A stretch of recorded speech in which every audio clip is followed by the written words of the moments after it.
Today, I would be talking about the business model. What is a business model? A business model is the structure of how a company creates, delivers, and captures value. It is the skeleton of how a business works. One of the main key components is the value proposition. It is the reason why a customer chooses your business. Next is the revenue streams, is how do you earn money from your business?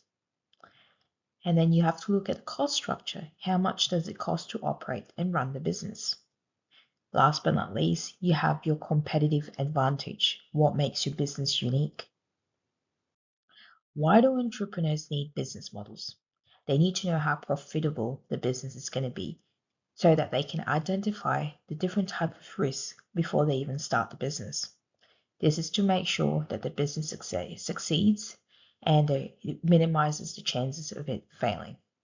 It also gives you a good chance of communication to show potential investors of how the business is going to work. We have gone through the business model canvas last week. Now, it is a chart that shows your value proposition, the way the business is going to work, the revenue, the channels that your business is going to approach customers, as well as finances. It helps you to design, test, and to tweak your business models without rewriting a whole 50-page plan. Now, just a refresher, what are the 9 main parts that makes up a business model canvas? We're going to look at an example of Coastal Juice Bar. So imagine we're going to run a business of a juice bar near the beach. So we've got, firstly, the key partners. What are the key activities that your business is going to run? What are the key resources? What is the value proposition that you have? How are you going to maintain customer relationships? What sort of channels are you going to use to deliver your product? What customer segments are you targeting? What sort of cost structure are you going to implement and revenue streams that is going to bring money into the business? So first we're going to look at customer segments. Who are you serving? Is it just individual people? Or are you going to look at serving organizations, businesses? For the juice bar, it is going to target health-conscious locals who will look at buying healthy smoothies. Looking at tourists that are looking for a refreshing treat, cold drink by the beach, as well as gym goers where you would offer for protein shakes. Now, value proposition. What problem are you solving? So this needs to describe the bundle of products, the different type of juices and services that creates a value for the customer segment that you are trying to target. In terms of the Coastal Juice Bar, it is relying on the freshness of the juice, convenience, where it's quick service for people or tourists that are there in the area, as well as looking at health by using organic ingredients with no added sugar. Now, how is the juice bar going to reach customers? So this is where you deliver your value proposition to your customer segments.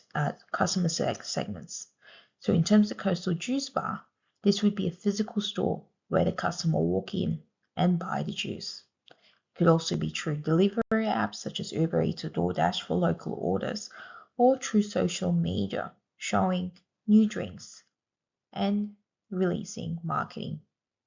Next is customer relationships. How do you interact with customers? How do you keep customers coming back? So this is the type of relationship that you need to establish with your customer segments. In terms of the Coastal Juice Bar, this could be personal assistant. It could be the receptionist or even the staff taking orders at the counter. Or it could be in terms of loyalty program. How do you interact with customers? You get them to buy 10 smoothies and they get 1 for free. That keeps them coming back for more. Or it could be community where you're sponsoring local businesses to help market your products. Next, we're going to look at revenue streams. How does the business earn money? So for the Coastal Juice Bar, it could be directly selling the products of juice and smoothies, which is considered an asset sale. However, you could get money in by selling merchandise. It could be reusable branded water bottles that is under the Coastal Juice Bar, or even shirts or coffee cups or smoothie cups. Another revenue stream is by catering for local businesses or even events. Next is key resources. What do you need to run your business to make it work? For the juice bar, you need the physical kiosk, the physical store, the blenders, the fridge. And then you need your human employees, which is the baristas, a manager, and the person running the bar, the till. Next, you need the intellectual. So you need the recipes for each different juice blends. Next is the key activities. What must a business do to be able to run successfully? In terms of the Coastal Juice Bar, it needs to be able to produce fresh juices daily. And to do that, you need to be able to manage your inventory. What is inventory? It is the amount of fruit that is available and managing it to make sure that there's not too much fruit that goes to waste at the end of the day. Marketing, you need to be able to manage your social media accounts to promote your brand. Next is key partnerships. Who are the other stakeholders, the suppliers and the partners that would help the business model work? In terms of the Coastal Juice Bar, the suppliers would be the local organic farmers for fruit. The fresher the fruit that you get from the farmers, the higher quality your product is going to be. You've got distributors, logistic companies for delivering app or orders. In this sense, if we are using Uber Eats, it would be Uber that is delivering your product. And then the landlord, the council, or the person that owns the beachfront that you're renting from. Next, you have to figure out your cost structure. How much does it cost to run the business? For the Coastal Juice Bar, the fixed cost would be the rent that you have to pay, the staff salaries, and the equipment that you have to buy. Now, fixed costs is the same amount of cost that occurs every month. Now, you have variable costs. These changes, the cost of this changes. For example, the cost of fruit changes according to season. There are some months in Australia where avocados are really expensive, or mangoes, depending on the season. And then you have packaging cups and electricity as well. The goal of the cost structure is to make sure that your cost is low, but still maintaining the quality of your products. So if you have a look over here, we have the complete business model canvas for Coastal Juice Bar. We have our key partners, which is organic farmers, the beach clubs, the local gyms.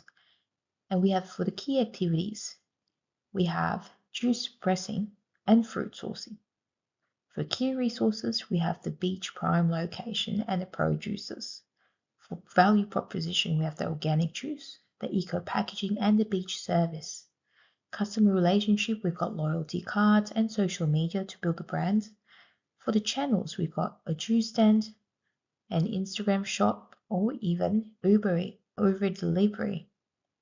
And then we have a customer segments, which is consisting of the healthy-minded people, beach tourists, and local fitness enthusiasts. For cost structure, how is the Coastal Juice Bar what do they have to look out for? What do they have to pay? They have to look at fresh fruit inventory, beachfront rent, staff wages, and the cups. Revenue streams would be the different type of ways that it makes money. Now, let's do an example of a mobile phone repair booth. Let's try and see if we can find a business model canvas for this. The business idea is a small kiosk in a shopping center that fix your phone, such as cracked screens and battery issues while you wait. Now, what is the main value that this provides? It provides fast on-site repairs, which is cheaper than buying a new phone, and you don't have to send your phone away for weeks. Now, who are the customer segments? Customer segments are busy office workers who need the phone working immediately for work, parents, so Kids are often breaking phone. Parents don't need to get the phone fixed with kids. Students, where they have limited budget, they don't have a lot of money to spend, so they prefer a cheaper option. Now, what sort of channels are we looking at? We're looking at the physical store location in the mall, where there's lots of traffic, lots of people walking past. And then there would be a website as well where people are able to book online to help reduce waiting times instead of waiting at the physical location. Now, how is this going to make money? You get money by charging for replacement, for the repairs. So, for example, if you are going to replace a phone screen that would cost someone $100 or swapping out a battery for $60. Now, another way to make revenue or to make money is by selling accessories such as phone cases and screen protectors. What about customer relationship? Well, you're providing fast and efficient service as well as establishing that trust by giving the customer a certain guarantee on repairs. So like a warranty, for example. If a customer comes to the shop and changes this phone screen, you might give them a 3 to 6 month warranty on the screen. This guarantees that the new screen won't break in the next 3 to 6 months, not at the fault of the customer. Now, mobile phone repair resources and costs. What are some key resources? You need the physical resources such as the tools and the spare parts, which is you need an inventory of spare parts that's ready to go. You need a skilled technician, and for key activities, you need to do your repair work. You need to order parts. Who are your key partners? Key partners is your suppliers, your wholesalers for phone parts. What about the cost structure? You have to pay your fixed costs, which is rent and staff wages. You have to be able to pay the cost of the parts per repair. So you have to pay for this upfront when you're ordering parts. So you gotta keep in mind that keeping the cost of how much each part is important, because the lower the cost, the more revenue, the more money that the business is going to make. Now, based on this, we need to decide, is this idea going to work? So we need to use the business model canvas to ask this important question. Is there a demand? Do the customer that you're targeting, do they really need this product or service? And then are the revenue streams realistic? Can people actually pay the price that you're thinking? Are the costs manageable? Can the money that the business is making cover the cost structure? For example, if you're going to rent a business in a really top high-end area, would the money that your business makes, is that enough to pay for that rent? Do we have the resources? Are you able to access the key resources that is needed for your business?